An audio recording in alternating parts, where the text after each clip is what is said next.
O Senhor esteja convosco. Ele está no meio de nós.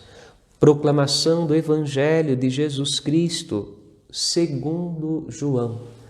Glória a vós, Senhor.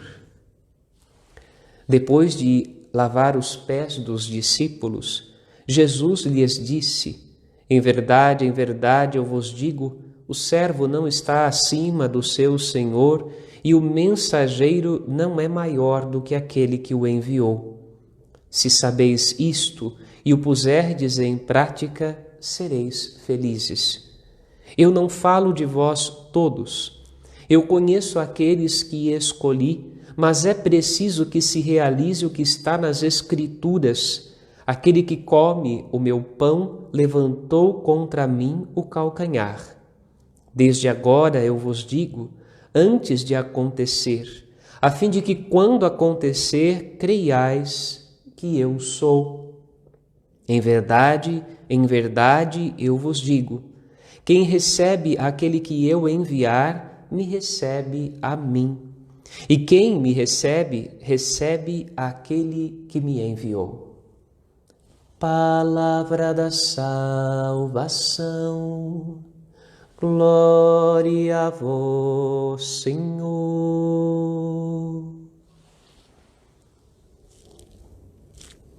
Que as palavras do Santo Evangelho perdoem os nossos pecados, assim seja. Meu querido irmão, minha querida irmã, é justamente com esta humildade de São João Batista que nós nos colocamos quer para pregar a palavra, quer para ouvir a palavra. Eu não sou aquele que pensais que eu seja, mas vede, depois de mim vem aquele do qual eu não mereço nem desamarrar as sandálias. Esta palavra de São João Batista, dita no Evangelho e retomada aqui nos Atos dos Apóstolos, nos recorda este papel que era o papel dos escravos, dos servos. Era papel dos servos desatar as correias das sandálias dos seus senhores, quando eles chegavam em sua residência, quando eles chegavam para visitar a casa de alguém, não só desatar as correias das sandálias, mas deitar água nos pés, óleo nos cabelos, tudo isso porque o ambiente da Escritura, o ambiente da vida do povo judeu era um ambiente marcado por muita aridez e muita secura. Então, a água para lavar as mãos, os pés, as abluções, o óleo para umectar os cabelos, a pele para evitar o ressecamento, tudo isso era utilizado para tornar a vida menos difícil, menos ressecada, menos dolorosa. Mas, evidentemente, aqueles que tinham servos, o papel do servo era este. Por isso, então, quando João Batista diz: eu não sou digno nem de desatar a correia das sandálias daquele que virá depois de mim e que é maior do que eu, João Batista está dizendo que ele não se sente digno nem de ser servo daquele que ele vai apontar como o Cordeiro de Deus que tira o pecado do mundo, que é Jesus Cristo, nosso Senhor, primo de João Batista. Tamanha é a humildade de João Batista. Outras cenas do Evangelho vão apresentar as mulheres, de modo especial Maria aos pés de Jesus, mas também aquela pecadora perdoada por Jesus que, chorando, lava seus pés, seca com os seus cabelos, ou ainda aquela outra passagem em que quebra um frasco de nardo puro, um perfume de alto valor, ungindo a Jesus. Todos estes gestos nos recordam este lugar do servo que está aos pés do servo que se coloca para aliviar a dor e o sofrimento, do servo que realiza o seu trabalho e o faz muito bem e torna a vida do seu Senhor uma vida mais leve e mais feliz. São João Batista afirma que nem este lugar ele considera digno dele. Nem este lugar ele considera digno dele. E daí aqui vale a pena deixar que o Espírito Santo nos dê sabedoria para entender por que São João Batista não considera este lugar de servo de Jesus digno dele. E daqui nós percebemos que São João Batista não está falando apenas de si mesmo, mas João Batista, que é de fato o último dos profetas do Antigo Testamento e verdadeiramente o primeiro profeta do Novo Testamento, São João Batista está falando em nome do seu povo Israel. São João Batista está falando em nome da sua descendência, daqueles a quem ele foi enviado para pregar a palavra e para conduzi-los à conversão pelo mergulho nas águas do Rio Jordão. Um povo de cabeça dura, um povo que sempre correu atrás da idolatria, um povo teimoso e resistente à voz de Deus. Seria este povo resistente, de coração fechado, rico, capaz de colocar-se como servo aos pés do Cordeiro de Deus que tira o pecado do mundo para desatar as suas sandálias, se não são capazes nem de ouvir sua palavra, quanto mais de servir o Filho de Deus. Então, João Batista se coloca como um sinal deste povo imenso do qual ele descende para dizer: falta humildade à minha descendência. Esta história que vem atrás da minha vida, ela não representa a humildade necessária para desatar as correias das sandálias do Filho do Homem, do Filho de Deus, do Cordeiro de Deus que veio para tirar os pecados do mundo. E de fato,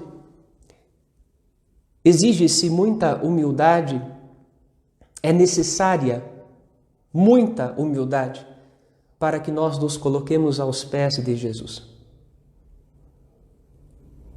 Ser cristão da boca para fora é fácil.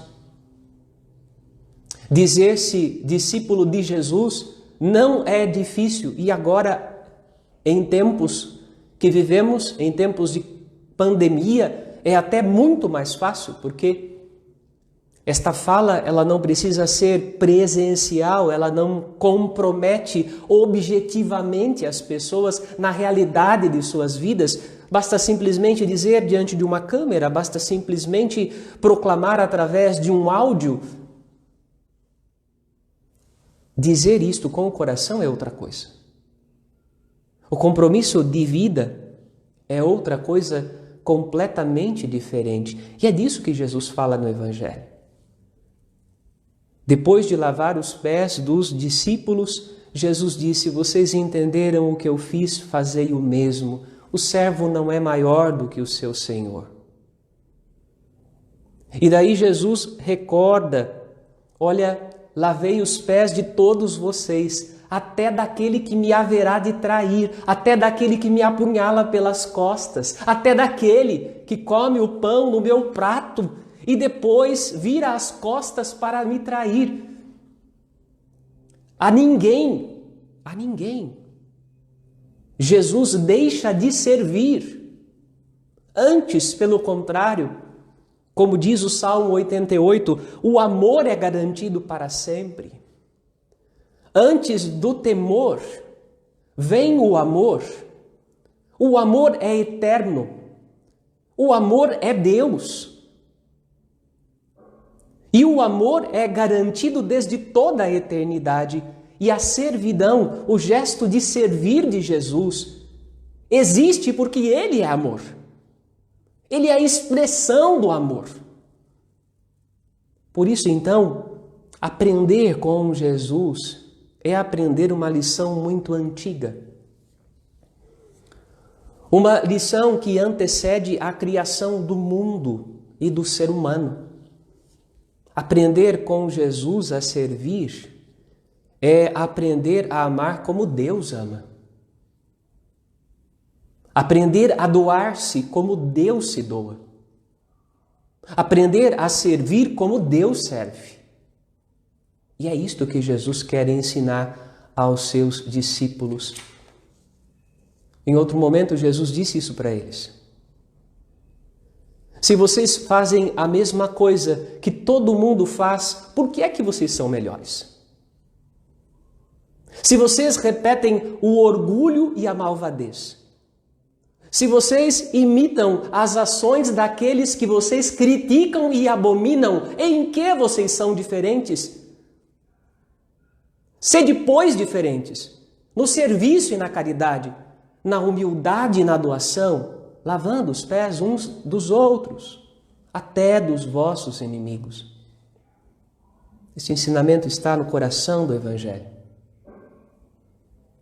Portanto, o novo povo, a Igreja de Cristo, a comunidade dos fiéis de Jesus, que nasce e cresce desta pequena comunidade que foi chamada como quis Jesus e de quem quis Jesus, eles precisam ser diferentes do que o antigo Israel. Se não havia humildade no antigo Israel, na primeira leitura representado por São João Batista, para se colocar aos pés de Jesus como servo, para desatar as correias das suas sandálias, precisa haver humildade no novo Israel, na Igreja de Cristo, na comunidade dos discípulos de Jesus, para serem verdadeiros profetas do amor e sinais desta generosidade de Deus que continuamente nos perdoa porque é amor e é misericórdia. Pedimos ao Espírito Santo que, embora nós tenhamos 1000 razões para o fazer, que nós não resistamos à força do seu amor e não coloquemos obstáculo à ação de Deus em nossa vida. Em meio a tantas coisas que nos foram tiradas, há apenas uma coisa que é necessária e que basta, que é a graça de Deus em nossos corações. E a graça se alimenta da humildade. A graça e o encanto se alimentam da humildade. O salmista, quando canta a beleza do Filho do Homem, quando canta e celebra a beleza do Filho de Deus feito homem, ele é cheio de graça e de encanto. E por que ele é cheio de graça e encanto? Porque ele é obediente. Porque, sendo filho, ele não se prevalece da sua condição de filho, mas ele se coloca como servo obediente. Realiza a vontade do Pai, comunica a palavra do Pai, escolhe a vontade do Pai e realiza tudo isto por amor. Pedimos então ao Espírito Santo que esta palavra caia no nosso coração, nos mude profundamente, nos ajude a ser cada dia mais fiéis a Jesus. E ser fiéis a Jesus, antes de qualquer coisa, é estar a seus pés. É nos reconhecermos pequenos, necessitados da sua graça, da sua misericórdia. É querermos servi-lo. Não somente a Ele, mas servi-lo em quem Ele deseja que nós o sirvamos. De fato, uns aos outros. Amém.